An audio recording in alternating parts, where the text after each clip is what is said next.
Welcome to this explainer. Have you ever wondered why we hold the beliefs we do, or why we stick to certain groups even when it doesn't quite make sense? Okay, let's dive into this, because today we're mapping out the hidden forces of group pressure. We'll be looking through the lens of a really fascinating 20th century philosopher named René Guénon, who mapped out this unseen architecture of human belonging. I want you to think about the absolute last time you changed your mind publicly. And I mean really publicly, not just privately in your own head, but out loud, inside a community, or maybe on your social feed. How long did that take? Consider deeply for a moment. Was that gap between your private realization and your public stance actually about gathering more evidence? Or, let's be honest, was it about the unspoken social cost of shifting a belief? For a lot of us, that hesitation is driven by the sheer terror of exclusion. The crazy thing is, you didn't consciously choose to feel that pressure, right? You didn't wake up and deliberately decide to let the group's opinion dictate your thoughts. It's just there. It acts exactly like gravity. It's this invisible force we navigate all day without even realizing it. It's not experienced as a direct push, but as the basic condition of how we move through the world, which perfectly sets up our first major concept. Section 1. Mapping the three planes.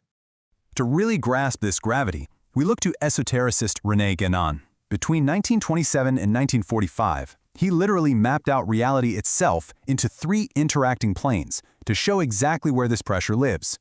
First, you have the material plane, the physical, measurable world of science and tangible objects.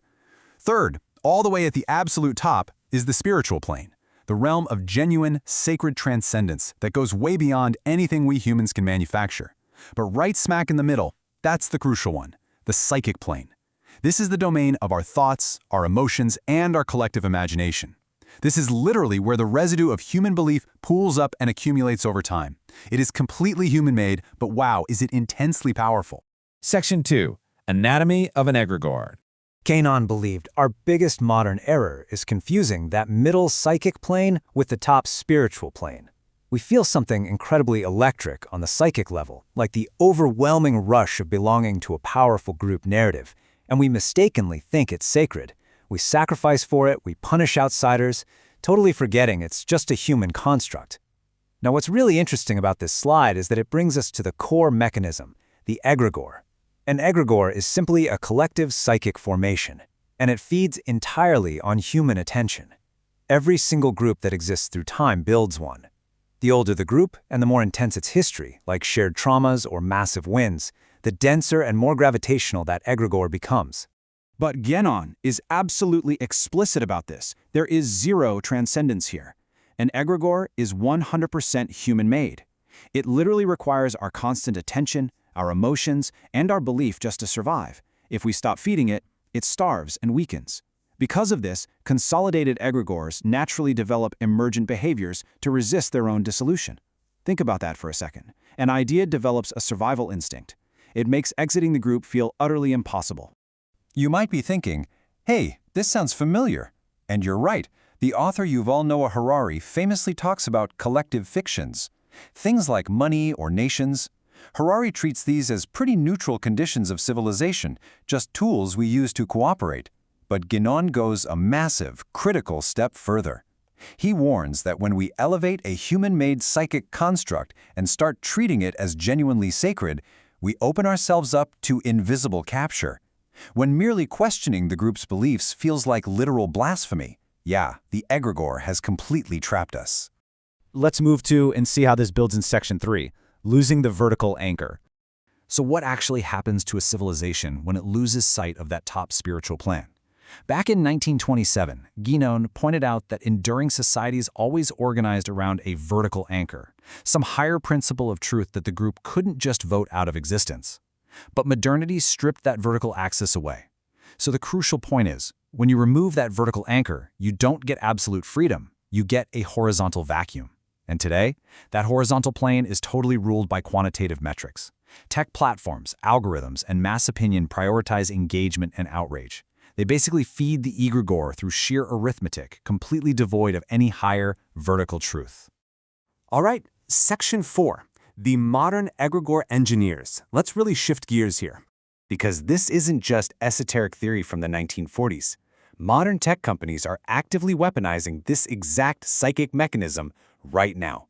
They're not just building products, They are engineering Egregores. Take WeWork. They famously crashed from a $47 billion valuation down to under $8 billion in literally a matter of weeks. And this brilliantly illustrates Guénon's concept. WeWork wasn't just leasing office desks. Their whole narrative was about elevating the world's consciousness. Employees accepted lower pay and fiercely defended the founder because they were totally bought into this psychic formation. The line between company loyalty and personal identity just vanished, right up until the underlying story collapsed.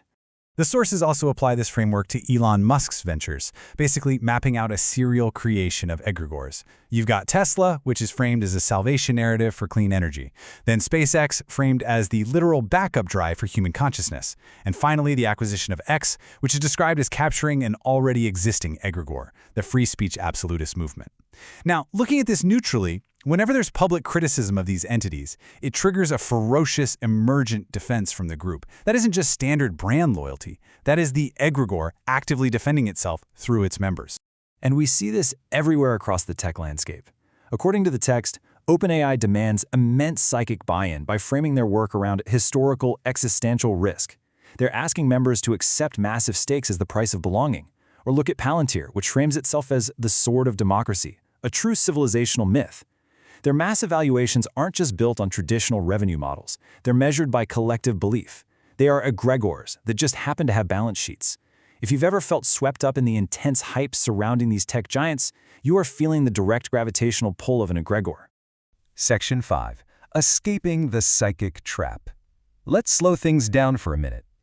Now, it is incredibly important to point out that not all egregores are destructive. Take the open-source Linux community, or even the scientific method itself. These formations expand you because their vertical reference is rooted in actual evidence, not blind loyalty.